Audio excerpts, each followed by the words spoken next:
What is up, YouTube? Welcome back. It's been a little bit of time, but not too much since we talked about sneakers, but I got a new pickup. It is the metallic blue navy low top. These look really good. Jordan Brand is killing it with the low tops, along with the natural gray. These are done super nice. The hype has died. It has died down on the Jordan 1s. I found these for less than retail on StockX. Just look at that metallic. You could see in the light just how it reflects. It's kind of got like a little pigment to it almost. In the material, it looks very much like the OG. But yeah, just really well done. Much better, much improved to the 2015 or whatever the last retro was. I'm not too keen on remembering every single retro year. But if you pan to the left, you'll see the older retro. We will be comparing these very soon. On sale for $54. I did get them for even less than that at the Nike outlet, which is pretty amazing. Yeah, because those are like going through the roof now. But these definitely closer more to the OG. Speaking of the OG, I do not have it anymore. I sold it. The missus, her birthday was coming up, and it was the big 40. The big 4-0, she going over the hill. So me, Mr. OG or Bust, had to get her a little something special. So she's a fan of the Macho. So there it is. Ooh, yeah. That's the only impersonation you're going to get today. But signed by Macho Man Randy Savage and Elizabeth. Something cool we can look at. Do I miss my OG metallics? Yes, I do. But I'll put some photos in of them just for reference. But this is really cool piece. So go ahead, happy birthday. 6 months ago or whatever it was.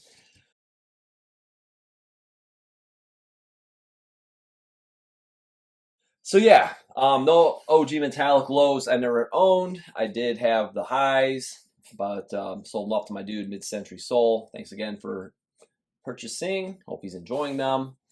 But yeah, without further ado, we are going to be jumping into the comparison. As you guys can see, first thing you'll notice is the box differences. We're not going to talk sneakers yet. We will reset for that. But yeah, the width is so much wider. You got the same low top shoe. It's nice. Thank you for shrinking the boxes down. Quit wasting cardboard. Yeah, they fit nice in this box, and I like the box with the white and red accents, as we saw with the natural grays. But yeah, we're gonna clean this up, and we will hop right into the sneakers. All right, so here's our last retro, 2016, I believe, and the 2024. So much better. You need to look from. Let's just start at the toe. It's got more of the toe cap cut similar to the OG, which we'll have an example with the Chicago, Sweet Home Chicago. Local Bulls fans, we got to roll like that. Compared to the cap here, the toe, like this is construction. This is kind of like the older retro ones, you could say. And the thickness of the leather, or lack thereof. Look at this side. I mean, it's ridiculous. There's like no, it's almost like you can't even feel it. It's that thin. Nice thicker cut. Very nice leather. I think I'll have to pull them out, but the natural gray, I think the natural gray leather, I maybe I'm just going crazy, but I felt it a little, maybe just slightly better quality, but still decent quality leather. Toe box, yeah, definitely good. Just more of that toe bump you saw with like the older standard retro ones. And as we move up, you notice ridiculous tongue height. Should be higher, like this. This is like the OG. I did drop some photos when I did the natural gray, so you could see the low top natural gray retro in reference to that. These and that pair obviously is well more spot on. But yeah, it has the looser weave on the tongue. You can see with the Nike branding, and here it's more refined, definitely shorter, more canvas-like across, and this is a little more nylon. OG definitely got more nylon feel almost. I know some people aren't liking the canvas, but the padding itself is pretty spot on when it comes to thickness. It's pretty nice. But yeah, just that angle alone, they look really good. We're gonna flip it to the back heel next. All right, here we have the heel view, and first off, standard Jordan 1 midsole versus quote-unquote retro 85, the 85 spec OG. Again, I've repeated this a million times on every retro 85, but the midsole tooling, this is very similar to the TY1 and STP, so it's a little thinner, definitely molded off of that.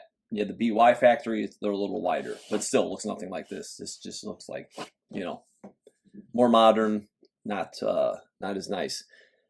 Wings, definitely larger. You can see it's kind of smooth, flat almost, and this kind of has almost like a fleck in it. It looks really nice. I don't know if it'll show up on the camera, but the blue just looks really good. No trademark, it should not. So more like the OG. Padding, definitely there. We'll just kind of rolling back. You can see the padding, the difference. This is how it should be. This has like no padding whatsoever. The originals have more padding. We got the polyurethane insole, thicker. These are the cheaper, thin foam, flimsy, not nearly as comfortable. Lower that back down. And we can see kind of went old school, like the OGs from the 85, with the size, all that fun stuff. Yeah, these just look really, really well done. Heights are pretty much about the same. They're both size 11, if you didn't see that earlier on. And yeah, let's look at the back of the tongue here. So Nike trademarks, yada yada yada, just so much higher. This one is actually the previous I had it unlaced, so you could see, but this one still laced up. But yeah, tongue height's definitely huge difference. We're gonna look toe to toe next.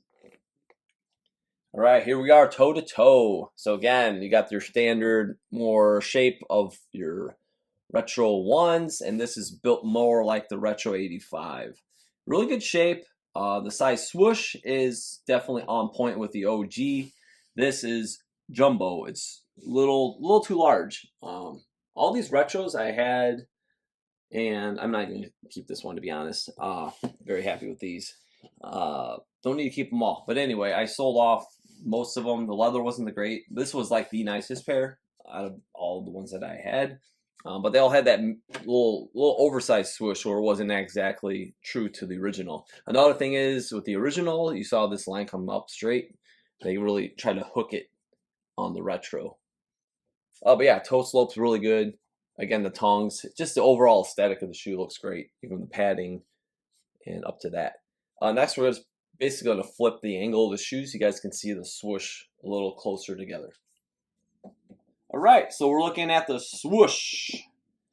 Big, just do it swoosh versus more like the OG. But yeah, the blues, definitely we got, you know, that nicer OG finish compared to, like, it's shiny, but it just has like this little kind of fleck in the paint, and it might look better. I actually just tilt this one here and go back and forth. There it is. See, like right there when it hits the light, it's kind of smooth. It is shiny, but it's smooth.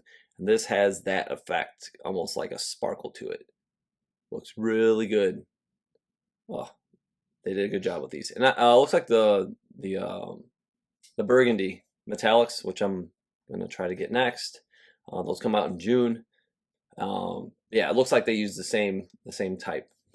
But yeah, just to show you guys, you know, really quick, this looks slightly, ever so slightly taller.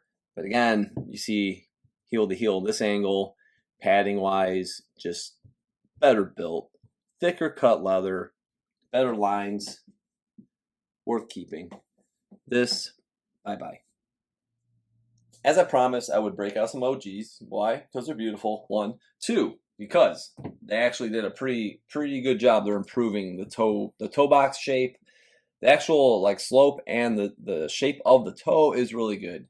The cuts sometimes you see vary even on the OGs, but definitely lower cut. It's just a little adjustment they need to do. If they bring this a little lower on the side, but overall they look really good.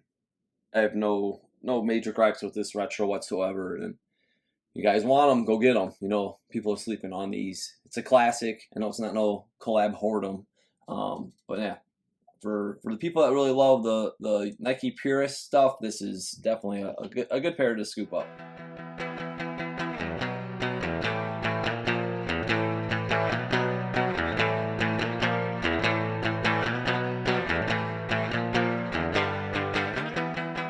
right, that's a quick wrap. So we had the metallic blue Jordan 1 retro and the Macho Man Randy Savage. Oh yeah. All right, well that was just a little cameo. I lied. But yeah, these are awesome. I give them a solid 9 out of 10. Solid 9. Leather's pretty good, you know. Very few little things that they can improve on, but they look great. So yeah, if you guys like the Jordan 1 in the low, be a good, nice summer shoe, I say go get it. But yeah, don't forget to follow me on Instagram at OG to Bust. You can follow me on Instagram and YouTube, and subscribe. Sorry, I'm just kind of staring at the funky swoosh. But yeah, hope you guys enjoyed this video as I ramble at the end, and we'll see you very soon.